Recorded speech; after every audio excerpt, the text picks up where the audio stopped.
конечно, наверное, все-таки журналист должен рыть землю, не знаю, рыть вообще все. Нет, неправильно выражаюсь, не надо. Наверное, тоже присутствует такая приспособление. Что больше меня всего бесит в наших бурятских журналистах?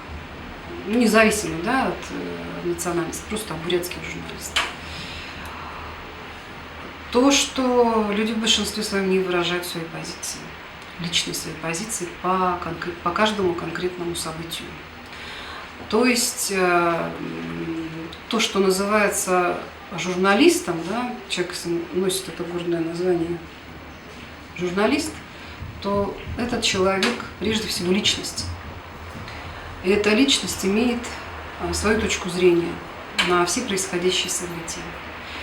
В данном случае у нас получается, что группа журналистов, работающие под началом или в какой-то газете, или в каком-то СМИ, на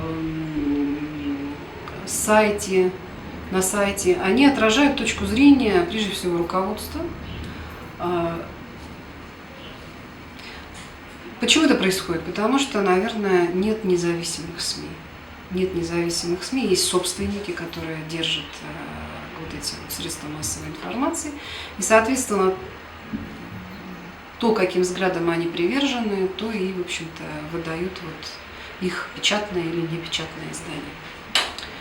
Поэтому, конечно, может быть, здесь, когда принимали закон о журналистах, о журналистской деятельности, да? Так он называется, кажется. Мне кажется, там очень достаточно свобод для самих журналистов. И это давало им большие шансы, на самом деле, прославиться даже, стать звездами, какими-то заниматься интересными формами, да, например, то, как журналистское расследование. Вот это же очень интересная форма, на самом деле. У нас в Бурятии, считаем, вообще полностью отсутствует. У нас, как вы правильно говорите, дали вот материальчик, будете это снимать, будем, это нам подходит. Значит, поехали, выехали, сняли и все. А хотелось бы, конечно, чтобы поострее это все было, пореальнее, пореалистичнее. Чтобы вот не было вот этой вот пасторали, которую нам сейчас пытаются навязать и на телевидении, и в печатных СМИ, и в интернете, к сожалению. Хочется, чтобы я, например, хочу видеть вот в этой статье я хочу видеть журналиста. Я вот за этим журналистом хочу видеть его позицию, его непосредственную личную позицию, его отношения. Ну, конечно, какими-то словами там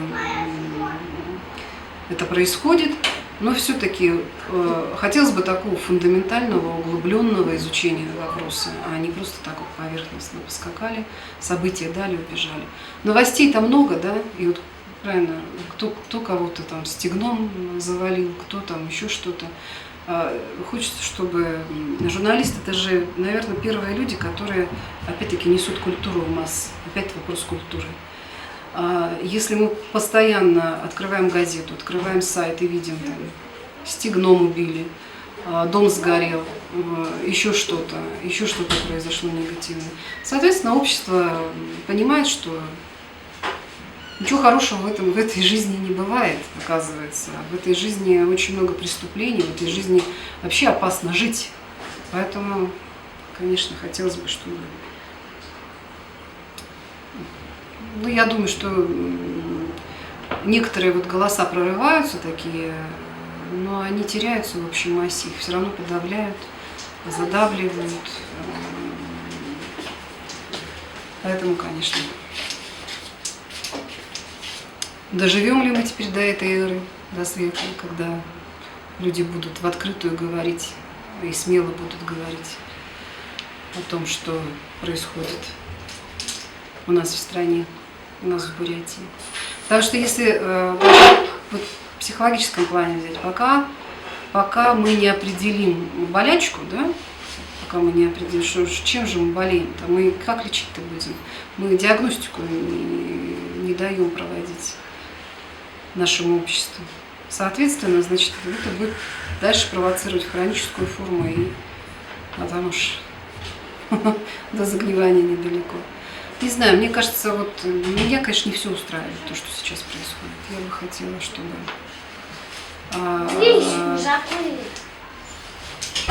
перестали врать,